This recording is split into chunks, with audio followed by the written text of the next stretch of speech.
So hey guys, welcome back to the channel. और यार ये इस प्लेलिस्ट की 17th वीडियो है CSS ग्रिड। मतलब हम इस वीडियो में देख रहे होंगे CSS ग्रिड क्या है, किस तरह से काम करती है, कौन कौन सी CSS ग्रिड के अंदर प्रॉपर्टीज़ आती हैं, तो वो सब हम इसमें देख रहे होंगे। तो चलो शुरू करते हैं। सो यार CSS ग्रिड बेसिकली क्या है? CSS ग्रिड एक 2D यानी 2 डायमेंशनल लेआउट सिस्टम है। जैसे हमारी कुछ वेबसाइट्स होती हैं, जैसे फॉर एग्जांपल गीक्स और गीक्स है, तो साइड में उसके कुछ इंडेक्स आ रहा होता है, राइट। लेफ्ट साइड में जब तुम देखोगे तो एक इंडेक्स आ रहा होता है जहाँ पे बहुत सारी हेडिंग्स होती हैं। तुम उस पर क्लिक करते हो तो तुम उसके पूरे एक ब्लॉग पेज पे पहुँच जाते हो। तो उस तरह के 2D डायमेंशन क्रिएट करने के लिए CSS ग्रिड का काम आता है। मतलब यार अगर तुम वेबसाइट के लेआउट बनाना चाहते हो, कॉम्प्लेक्स लेआउट बनाना चाहते हो, तो CSS ग्रिड बहुत यूजफुल है, बहुत काम आता है। अब क्या था यार, पहले जो सॉफ्टवेयर इंजीनियर्स या सॉफ्टवेयर डेवलपर्स थे या वेब डेवलपर्स थे, वो फ्लोट और पोजीशन प्रॉपर्टी का यूज़ करते थे। अब उसके बाद क्या आया? उसके बाद आया फ्लेक्स बॉक्स। लेकिन जब बहुत ज़्यादा कॉम्प्लेक्स लेआउट बनने लगे तो CSS ग्रिड सबसे पावरफुल ऑप्शन बनने लगा और लोग और डेवलपर्स बहुत ज़्यादा CSS ग्रिड को यूज़ करने लगे। ये कुछ प्रॉपर्टीज़ हैं जो ग्रिड से रिलेटेड प्रॉपर्टीज़ हैं, जो ग्रिड में यूज़ होती हैं। हम बेहतर होगा कि कोड करके समझे एक एक प्रॉपर्टी के किस तरह से काम करती है। तो चलो चलते हैं VS कोड पे और स्टार्ट करते हैं कोडिंग। तो यार आ गया हूँ फिर मैं अपने VS कोड में, और मेरे पास यहाँ 2 फाइल हैं, index.html और stylesheet.css। देखो अभी दोनों फाइल में कोई भी कोड नहीं है, तो मैं काम करता हूँ, यहाँ पे मैं HTML का बॉयलर प्लेट जनरेट कर लेता हूँ। इस तरह से शिफ्ट दबा के जब मैंने 1 दबाया तो बॉयलर प्लेट जनरेट हो गया। और यहाँ पे मैं टाइटल में लिख देता हूँ CSS ग्रिड, क्योंकि हम इस वीडियो में ग्रिड के बारे में पढ़ रहे हैं, तो मैंने यहाँ पे लिख दिया है CSS ग्रिड, सिंपल, ठीक है। अब इस stylesheet.css को मैं index.html से भी कनेक्ट कर देता हूँ। मैं एक काम करता हूँ, यहाँ पे लिखता हूँ लिंक और यहाँ पे लिखता हूँ मैं stylesheet.css। इस तरह से मेरी CSS फाइल और index.html फाइल आपस में कनेक्ट हो गई हैं। अब मैं यार यहाँ पे काम करता हूँ, यहाँ पे मैं कुछ बेसिक HTML कोड लिखता हूँ, ठीक है। तो यार चलो मैं फटाफट से 6 बॉक्स बनाता हूँ, ताकि उन बॉक्सेस पे हम CSS ग्रिड अप्लाई करके समझ सके एक एक प्रॉपर्टी जो CSS ग्रिड से रिलेटेड है, ठीक है। चलो मैं काम करता हूँ, मैं यहाँ पे एक डिव बना लेता हूँ, एक बड़ा कंटेनर, ठीक है। इसकी मैं क्लास दे देता हूँ, क्लास कंटेनर। इस तरह से मैंने इसकी क्लास दे दी कंटेनर, परफेक्ट है यहाँ तक। उसके बाद मैं यहाँ पे क्या करता हूँ, यहाँ पे मैं एक डिव लेता हूँ और इसकी मैं क्लास दे देता हूँ, यहाँ पे लेट्स से box1 दे देता हूँ, box1, ठीक है। और यहाँ पे मैं लिख देता हूँ 1, करेक्ट। इस तरह से मैं लिख देता हूँ। अब मैं इसको ना टोटल 6 बार कॉपी पेस्ट कर लेता हूँ। इसे मैं पेस्ट कर लेता हूँ, कितने हो गए? आई थिंक 6 हो गए हैं। तो मैं यहाँ पे लिखता हूँ 2 3 4 5 और ये 6, यानी कि टोटल 6 बॉक्सेस मेरे पास यहाँ पे आ गए हैं, जिन सबकी अंदर वाले बॉक्सेस की जो क्लास है उसका नाम है बॉक्स, और जो बाहर का मेरा डिव है, जो बड़ा कंटेनर है जिसके अंदर ये सारे बॉक्सेस है, उसकी क्लास है कंटेनर, यानी कि ये। सिंपल यार, इतना कुछ मतलब सिंपल है। हमने क्या किया, हमने सिंपली 6 बॉक्सेस ले लिए हैं, ठीक है। अब HTML इतना कंप्लीट हो गया। अब मैं काम करता हूँ, मैं यार इसको ना ओपन विद लाइव सर्वर भी कर लेता हूँ। अगर यार तुम्हारा ये ऑप्शन नहीं आ रहा है ओपन विद लाइव सर्वर, तुम यहाँ पे जाके जब सर्च करोगे लाइव सर्वर, तो ये वाला जो पहला एक्सटेंशन है लाइव सर्वर का है, राइट। मैं दिखा देता हूँ, ये वाला जो लाइव सर्वर का एक्सटेंशन है ऋत्विक डे के लिए, ऋत्विक डेज के डेवलपर हैं, तो ये वाला तुम इंस्टॉल कर लेना और अपने VS कोड को दोबारा से स्टार्ट करना, तो मतलब ये आने लगेगा ये वाला ऑप्शन, ठीक है। चलो मैं काम करता हूँ, मैं यहाँ पे अभी फ़िलहाल ओपन विद लाइव सर्वर करता हूँ इसको, और हमारा साइड में ब्राउज़र खुल जाएगा। मैं काम करता हूँ, इसको भी साइड में खोल लेता हूँ। इसको यार मैं बंद कर देता हूँ। देखो मेरे टोटल 6 बॉक्सेस आ रहे हैं यहाँ पे, ठीक है। बॉक्स 1 2 3 4 5 6। अब मैं क्या करता हूँ, अब मैं थोड़ी सी ना इस पर CSS लगा देता हूँ। यार मैं इसको ना थोड़ा सा कम कर लूँगा इस तरह से। अब मैं यहाँ पे CSS लगा देता हूँ। अब मैं काम करता हूँ, यहाँ पे ना मैं CSS लगा देता हूँ, ठीक है। तो अभी मैं यार एक काम करता हूँ, यहाँ पे मैं इसको box1 सबको मैं एक काम करता हूँ, 1 लेने की क्या ज़रूरत है, यहाँ पे मैं सिंपली बॉक्स कर देता हूँ ना इसको, मैंने कुछ तो, ठीक है, हाँ अभी परफेक्ट है। सो मेरी ये अंदर जितने बॉक्सेस हैं उन सबकी क्लास हो गई है बॉक्स, ठीक है। और जो मेरा बाहर वाला कंटेनर है उसकी क्लास हो गई है कंटेनर। इन्हीं का यूज़ करके मैं CSS अप्लाई करूँगा। सो मैं यहाँ पे जाता हूँ, यहाँ पे मैं लिखता हूँ डॉट बॉक्स, इस तरह से मैं उसको एज अ सेलेक्टर ले लूँगा, और मैं इसका जो बैकग्राउंड है, बैकग्राउंड राइट, वो लेट्स से रेड कर देता हूँ। बैकग्राउंड देखो सबका बैकग्राउंड रेड हो गया है, तो वो इस तरह से आ रहा है कि मतलब सारे रेड आ रहे हैं एक लाइन में।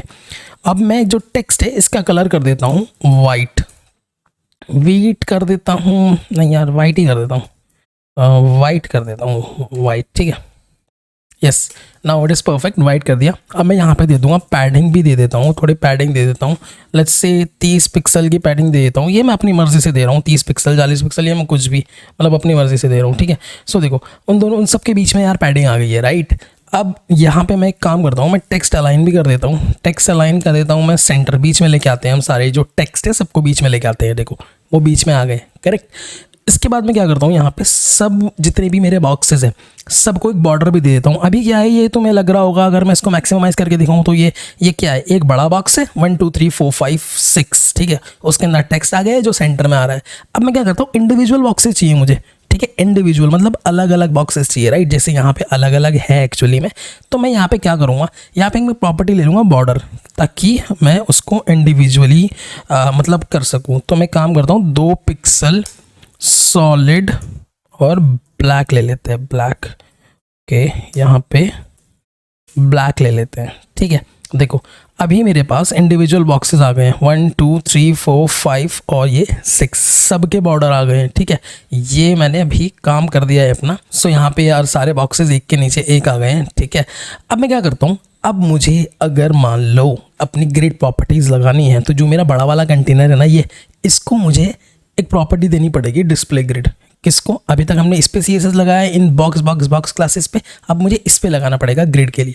तो मैं यहाँ पे क्या काम करता हूँ, यहाँ पे मैं डॉट कंटेनर इस तरह से जब मैं लिखूंगा यहाँ पे, और यहाँ पे मैं एक प्रॉपर्टी दे दूंगा डिस्प्ले और ग्रिड।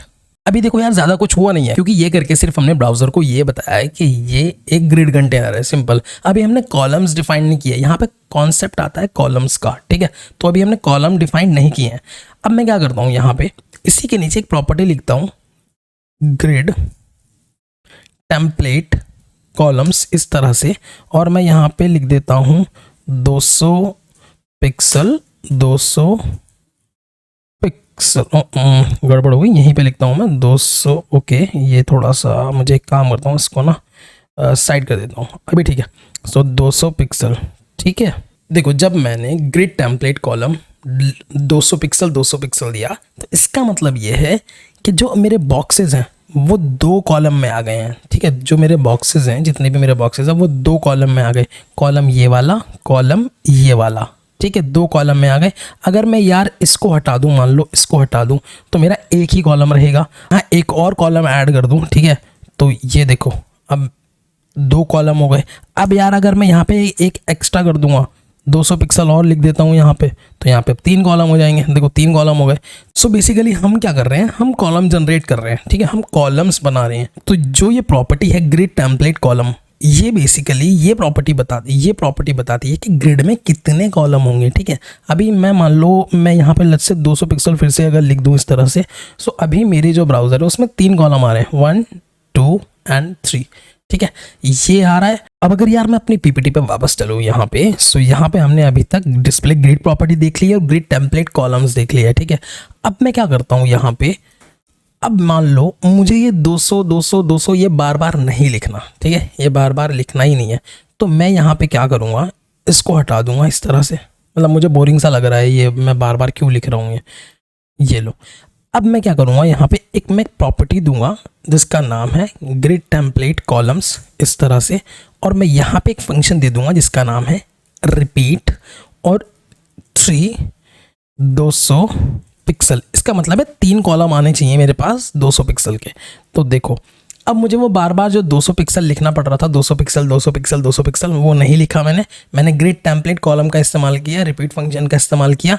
3 मुझे कॉलम चाहिए 200 पिक्सल के, सिंपल। इस तरह से हर कॉलम की विड्थ 200 पिक्सल होनी चाहिए और 3 कॉलम आनी चाहिए, ये मेरे आ गए। अब यार ये particular function with this property grid template column, ये बहुत यूज़फुल होता है रियल टाइम प्रोजेक्ट्स में, रियल लाइफ प्रोजेक्ट्स में। तुम काफ़ी बार ये प्रॉपर्टी देखोगे जब तुम किसी दूसरे का कोड पढ़ रहे होगे, ठीक है। यार अब हम देख लेते हैं ये FR यूनिट क्या होती है, ठीक है। FR का मतलब होता है फ्रैक्शन। चलो मैं काम करता हूँ, यहाँ पे इसको मैं फ़िलहाल हटा देता हूँ, इस तरह से हटा देता हूँ। सो ये सारे बड़ी लाइन में आ जाएंगे, बिल्कुल परफेक्ट। सो अब मैं यहाँ पे लिख देता हूँ ग्रिड टेम्पलेट कॉलम, और मैं यहाँ पे लेट्स से लिख देता हूँ 1FR 1 FR और 1 FR, ठीक है। सो FR का मतलब होता है फ्रैक्शन। अब फ्रैक्शन का मतलब क्या होता है, मैं अगर आसान भाषा में बताऊं तो जितनी भी अवेलेबल स्पेस है उसको इक्वली डिवाइड कर दो। देखो अभी ये ब्राउज़र है, ठीक है। अब मैं इसको अगर बड़ा करूँगा तो जितनी पूरे मेरे ब्राउज़र की स्पेस है वो इक्वली डिवाइड हो जाएगी। देखो मैक्सिमम कर दो। देखो अगर मैं मान लो इसको बड़ा करते जाऊं तो देखो पूरे ब्राउज़र की इक्वली डिवाइड होती चली जा रही है। मतलब डिपेंडिंग अपॉन द स्क्रीन तुम्हारी वेबसाइट या वेब पेज कौन से डिवाइस में खुलेगा। वो एक फ़ोन में भी खुल सकता है, वो एक टैबलेट में खुल सकता है, वो एक टीवी में खुल सकती है वेबसाइट, वो एक लैपटॉप में खुल सकती है। मतलब मल्टीपल जो डिवाइसेज हैं उनमें खुल सकती है। तो ये प्रॉपर्टी वहाँ पे बहुत काम आती है जब हमें स्पेस को इक्वली डिवाइड करना होता है डिपेंडिंग अपॉन द साइज़।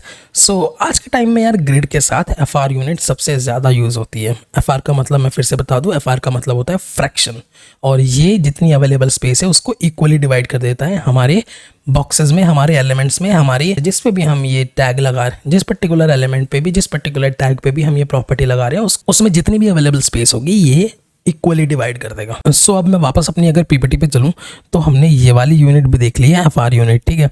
अभी हम देखते हैं गैप क्या करती है, ठीक है। सो मैं काम करता हूँ, अब यार मुझे अपने सारे बॉक्सेस के बीच में अगर गैप देना है तो मैं यहाँ पे सिंपली, देखो अभी कोई गैप नहीं आ रहा, देखो बीच में, मतलब ये एक आपस में चिपके हुए हैं, राइट। सो मैं यहाँ पे दे देता हूँ गैप, और मैं यहाँ पे देता हूँ लेट्स से 20 पिक्सल का गैप देता हूँ। मैं ये 20 पिक्सल भी मैं अपनी मर्जी से दे रहा हूँ, ठीक है।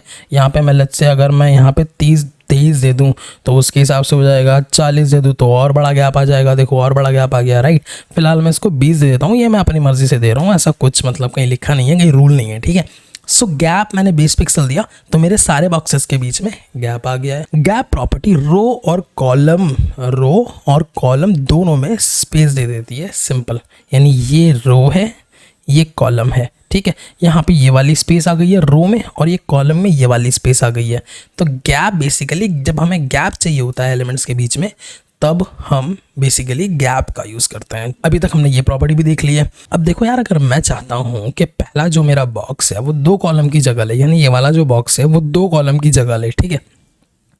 सो मैं फ़िलहाल एक काम करता हूँ, मैं यहाँ index.html में वापस चलता हूँ, और मैं यहाँ पे जो मेरा ये बॉक्स है, ये बॉक्स, इसमें मैं इसका जो है ना मैं चेंज कर देता हूँ, इसका जो क्लास है, ठीक है। बॉक्स फर्स्ट मैंने कर दिया इस तरह से, ठीक ही है यार, मतलब ठीक है।